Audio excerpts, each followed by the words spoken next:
Монгол Улсын уул уурхайн бодлогын гол зохицуулалт ашигт малтамлын тухай хуулийн 50%-ийг шинжилж өөрчилгөр олжээ.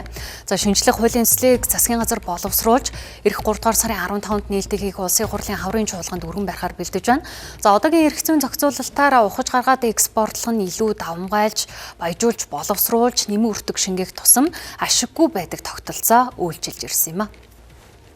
Одоогийн ашигт малтамлын тухай хуулийн талыг нь шинжилж чадвал улсын хэмжээнд зогссон 47 үйлдвэрийг ашиглалтанд оруулж цаашид боловсруулах үйлдвэрийн тоог 2 дахин нэмэгдүүлнэ гэжээ. Нэмээд ашигт малтамлын нөөц ашигласны төлбөрийг нь бодлогоор дэмжихээр тусгажээ. Мөн хариуцлагатай уул уурхай боловсруулалт үйлдвэрлэлийг дэмжиж байгаа орон нутагт илүү боломж олгодог болохоор хуулийн төслийг боловсруулсан. За харин хууль зөрчиж хариуцлагагүй ил тод бус төслүүдийг зогсоох бодлого баримтлах юм байна.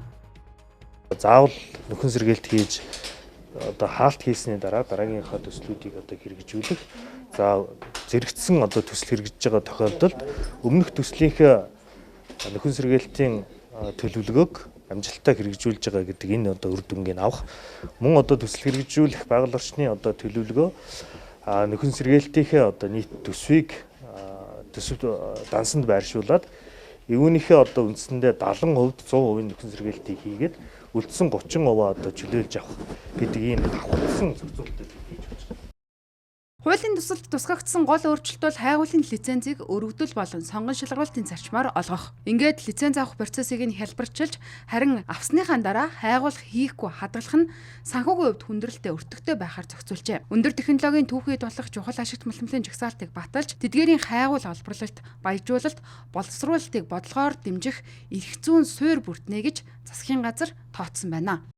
Одоогийн нөхцөл байдал бол Монгол Улсын орон нутгийг хөгжүүлэх нэгдсэн санд төвлөрөөд түүнээс тэгш хүртээмжтэйгээр хуваарлтыг хийгээд явдаг бол үүний хэмжээг тодорхой хэмжээнд нэмэгдүүлээд тухайн төслийг хэрэгжүүлж байгаа суманд нь 20%-ийг ногдуулдаг. За 10% нь аймагт нь ногдуулдаг. Ингэснээрээ тухайн бүс нутагт ажиллаж амьдарч байгаа хүмүүсийн аюулгүй найдвартай орчинд амьдрах нөхцөлийг бүрдүүлэх, амьдралгааг нь дээшлүүлэх, орон нутгийн хөгжлийн санг мөнгөөр дэмжлэг үзүүлэх гэдэг ийм олон талын ач холбогдолтой хөшүүргэн бодолтоор бий болоод явна. Ашигт малтамлын нөөц ашигласны төлбөр тооцох жишг үнийг Монголын хөрөнгийн биржийн үнээр тогтоох, зэсийн өсөн нэмэгдэх ашигт малтамлын нөөц ашигласны төлбөрийг олон улсын жишгт нийцүүлэх, баяжуулах, боловсруулах үйлдвэрийн бүтээгдэхүүнд ногдох, ашигт малтамлын нөөц ашигласны төлбөрийг оновчтой тогтоож, нэмэн өртөг шингэсэн бүтээгдэхүүнийг дэмжих, ашигт малтамл олборладаг орон нутагт амнаатын хуваарлтуудыг нэмэгдүүлэх зохицуултыг оруулжээ. За 2015-аас 2024 оны хооронд Монгол улсад 9938 их найд хүргийн гадаадын хөрөнгө оруулалт орж ирсэн. За үүний ойролцоогоор 80% нь уул уурхайн салбарт ногдсон байна. Тиймээс уул уурхай аж үйлдвэрийн бодлогын шинжилгээний гол цөм нь энэхүү ашигт малтамлын тухай хуулийн өөрчлөлт болох нэ. Гэхдээ засгийн газрын боловсруулсан хуулийн төслийг улсын хурл 100% дэмжих эсхийг шийднэ. Хилцүүлгийн явцад талуудын эрх ашигч хөндөгдөж, зарим зохицуулалт гээгдэж, эсвэл нэмэгдэхийг ч үгүйсэхгүй юм а.